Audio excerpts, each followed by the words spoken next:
Hi guys, how's it going everybody? In this tutorial we are going to teach you how to make an app to get a number from user and make a sequence of even and odd numbers until that number. So first of all, I want to show you the diagram of this app. We gave 18 and our app prints 1 through 18. We have to define a function. It gives a number. Also, we have to use generators for more efficiency and also tell you what is the generators and how to use them.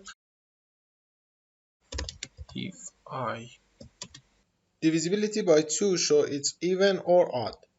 If we call the function range with 18, we will get all the numbers between 0 and 18, but 18 itself is not included. And if we want it, we have to increase by 1 and we will get it. And we can also do something else. We can add it here. If we add here, we will delete the 0 from the range, but I want now here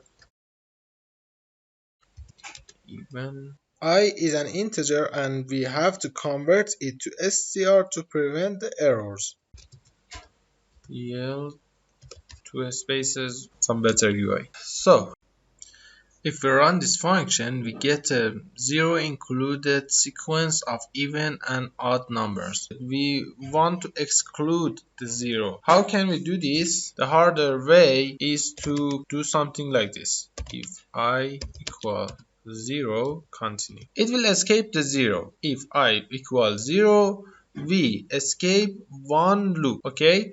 But we can do something else, something better. We can write it here, excuse me, j I equal to j plus 1.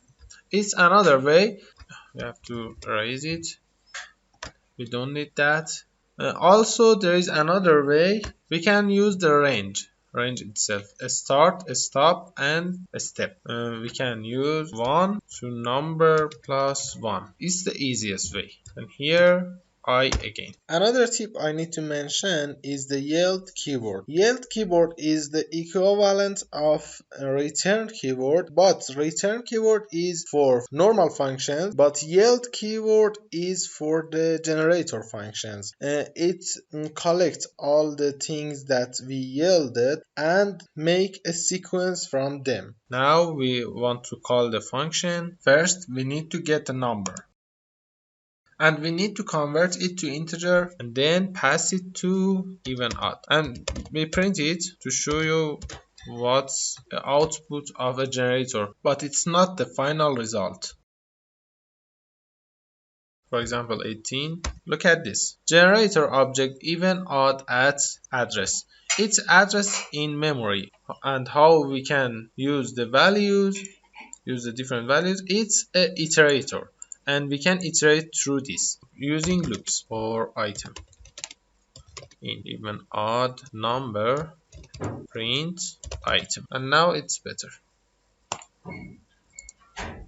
Number, and here you are.